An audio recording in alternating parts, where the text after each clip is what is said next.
everyone, welcome back to my YouTube channel Poppy's Creation. Friends, কি খবৰ আপোনালোকৰ আশা কৰিছো সকলোৱে ভালে আছে আপোনালোকৰ দোৱা আৰু আশীৰ্বাদত আমিও ভালে আছো তো ফ্ৰেন্ডস ধুনিয়া এটা ব্লগৰ সৈতে আজি আকৌ আহিলো আপোনালোকৰ মাজলে আশা কৰিছো ভিডিওটো চাই ভাল পাব আৰু চেনেলটো যদি নতুনকৈ আহিছে প্লিজ চেনেলটো সাবস্ক্ৰাইব কৰি দিব তো ফ্ৰেন্ডস বলক পলম নকৰি ভিডিওটো আৰম্ভ কৰিছো Good morning friends একেদিন পুৰা বৰষুণ দি আছিল আৰু আজি ৰদ দিছে এফালে আমাৰ জানি ৰাতিপুৱা উঠি এনেকুৱা ধুনিয়া হাঁহিটো দেখিবলৈ পালে মনটো দিনটোৰ কাৰণে ভাল লাগি থাকে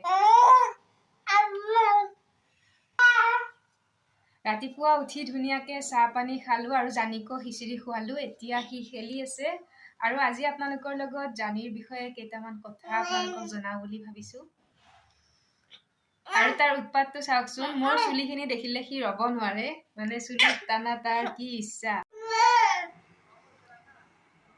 ফ্ৰেন্ডস পাখি লগাৰ কাৰৰ দৰে সময় উৰি যায় আমি সকলোৱে জানো সময় কাৰো বাবে নৰয় সময় মোৰ কাৰণে নৰয় সময় জানিৰ কাৰণে নৰয় আৰু সময় গোটেই পৃথিৱীৰ কাৰণে নৰয় সময় গৈ থাকিব সময় সময়ৰ কাম কৰি থাকিব কিন্তু অক্টোবৰ মাহটো পৰাৰ পিছৰ পৰা একেদিন যেন মনটো খুব বেছি কিবা এটা দুখ লাগি আছে কোনোবাখিনিত যেন খুব দুখ পাইছো মানে একেদিন এনেকুৱা হৈছে মানে অক্টোবৰ মাহটো পৰাৰ পিছত জানিৰ সম্পূৰ্ণ এটা বছৰ হ'ব এতিয়া অহা 20 তাৰিখে তাৰ জন্মদিন আৰু এই বছৰটো কেনেকৈ তাৰ লগত থাকোতে ইমান সোনকালে পাৰ হৈ গ'ল গমেই নাপালো এতিয়া বেয়া লাগি আছে কাৰণ কি এক বছৰ পাৰ কৰিলে মানে জানিৰ এই সময়বিলাক মানে ইচ্ছা কৰিও ধৰি ৰাখিব নোৱাৰো কি ডাঙৰ হৈ গৈ আছে জানি যদি সদায় এনেকৈ আমাৰ লগত থাকিলে হয় কি অহাৰ পিছত আমাৰ জীৱনটো যে কিমান সলনি হৈছে কিমান যে ভাল লগা হৈছে দিনবিলাক কিন্তু এই সময়বিলাক ইচ্ছা কৰিও আমি ধৰি ৰাখিব নোৱাৰো সময় ইমান জলদি পাৰ হৈ গৈ আছে মানে কি কম আপোনালোকক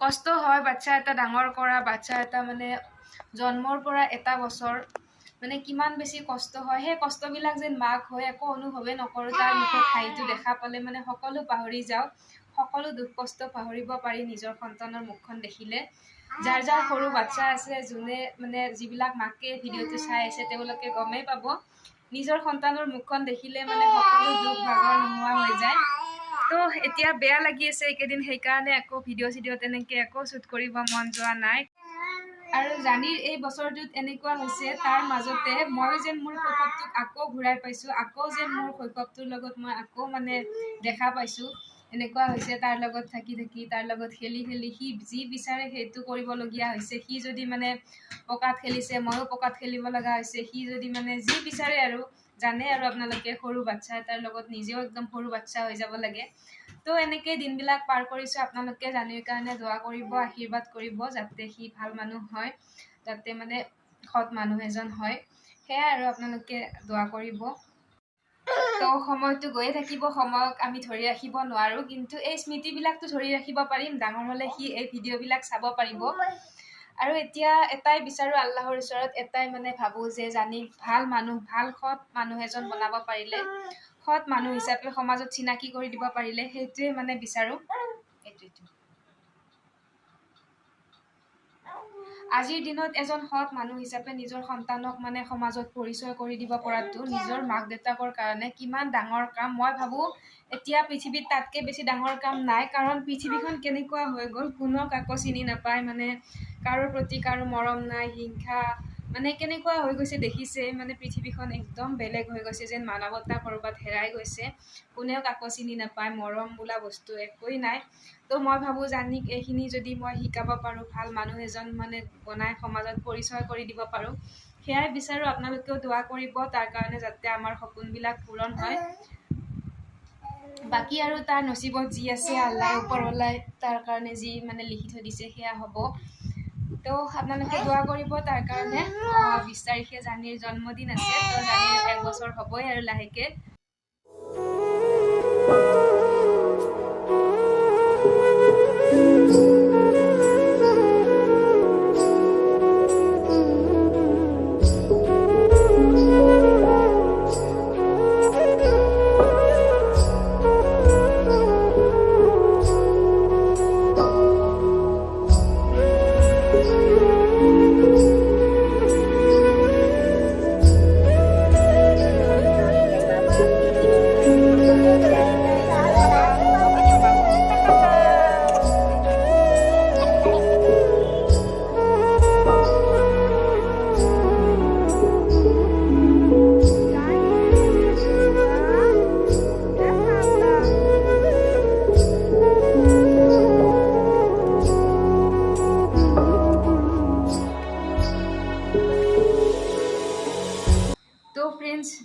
আপোনালোকে জানিৰ স্মৃতি আৰু জানিৰ লগত পাৰ কৰি অহা সময়বিলাকৰ কথা মনত পৰি একদম ইম'চনেল হৈ গ'লোঁ।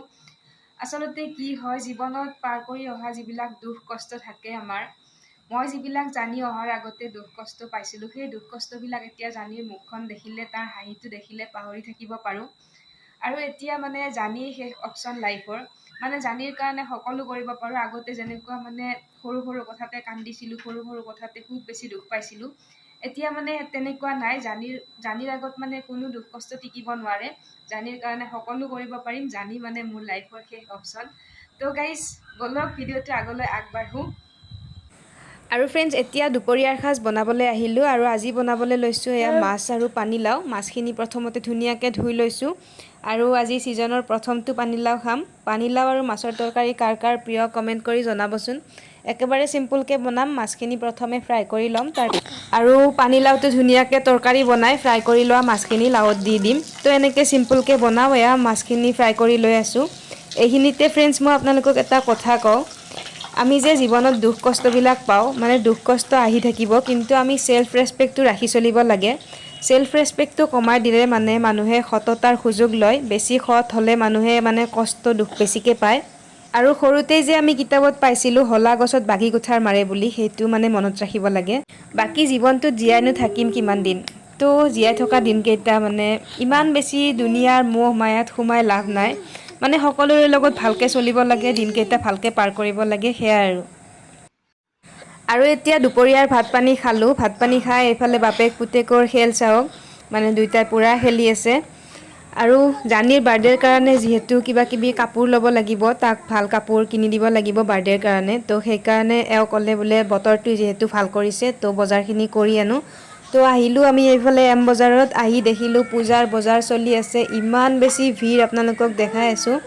মানে কি কওঁ, মানে একদম সোমাব ঠাই নাই, ইমান বেছি ভিৰ। য'তে যাওঁ ত'তে মানুহ অকল।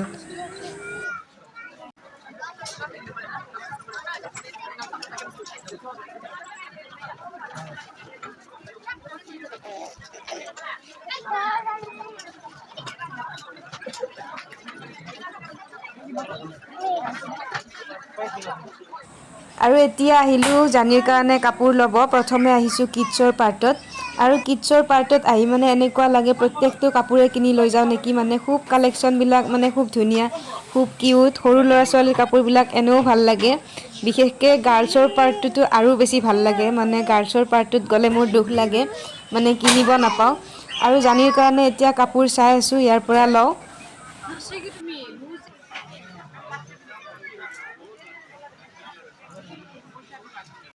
তো ফ্ৰেণ্ডছ, এতিয়া বজাৰ কৰি চিধাই ঘৰত আহিলোঁ। যিহেতু ইমান বেছি ভিৰ আছিলে, মই আৰু তাতে ভিডিঅ' বনাই থকা নাই। এতিয়া জানিৰ কাৰণে কি কি কাপোৰ ল'লোঁ আপোনালোকক দেখুৱাওঁ।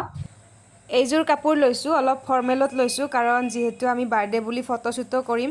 তো কেনেকুৱা লাগিছে আপোনালোকে কমেণ্ট কৰি জনাব। কাপোৰযোৰৰ দাম আছিলে 699, 700 টকাই। আৰু ইয়াৰ লগত ধুনীয়া হাফ পেণ্ট এটাও আছে। এযোৰ লৈছোঁ। কেনেকুৱা লাগিছে আপোনালোকে জনাব। লগতে লৈছোঁ এটা লং পেণ্ট, আৰু পেণ্টটো কেনেকুৱা লাগিছে আপোনালোকে কমেণ্ট কৰিব। আৰু পেণ্টটোৰ দাম আছিলে এয়া 499। লগতে লৈছোঁ এটা চাৰ্ট, হাফ চাৰ্ট। চাৰ্টটো মোৰ খুব বেছি ভাল লাগিছে, মানে ইমান বেছি কিউট সৰু ল'ৰা ছোৱালীৰ কাপোৰবিলাক, হয়নে। চাৰ্টটোত লৈছে 425। লগতে লৈছোঁ জোতা এযোৰ, মানে সৰু বাচ্ছাৰ ট্ৰেণ্ডিঙৰ জোতা হয় এইযোৰ, মানে লাইট জ্বলা জোতা। কিমান মৰম লগা চাওকচোন। তো এইখিনিয়ে বজাৰ কৰিলোঁ। জানিৰ কাৰণে লৈছোঁ, আমাৰ কাৰণে ল'ব নোৱাৰিলোঁ ইমান বেছি ভিৰ কাৰণে। ৰাতিও হৈছিলে, মানে ইমান চাই থকাৰ টাইম নাই, যিহেতু জানিৰ টোপনি লাগিছিলে। মানে আমি গৈছিলোঁৱে গধূলিকৈ। তো ফ্ৰেণ্ডছ, ভিডিঅ'টো আছিল এইখিনিয়ে। আজিৰ ভিডিঅ'টো ইমানতে শেষ কৰি দিছোঁ। ভিডিঅ'টো চাই কেনেকুৱা পালে কমেণ্ট কৰি জনাব। লগতে লাইক শ্বেয়াৰ কৰিবলৈ নাপাহৰিব। আৰু চেনেলটো যদি নতুনকৈ আহিছে, প্লিজ চেনেলটো ছাবস্ক্ৰাইব কৰি দিব। পুনৰ লগ পাম ধুনীয়া এটা ভ্লগৰ সৈতে। আজিলৈ এৰিছোঁ, বাই বাই।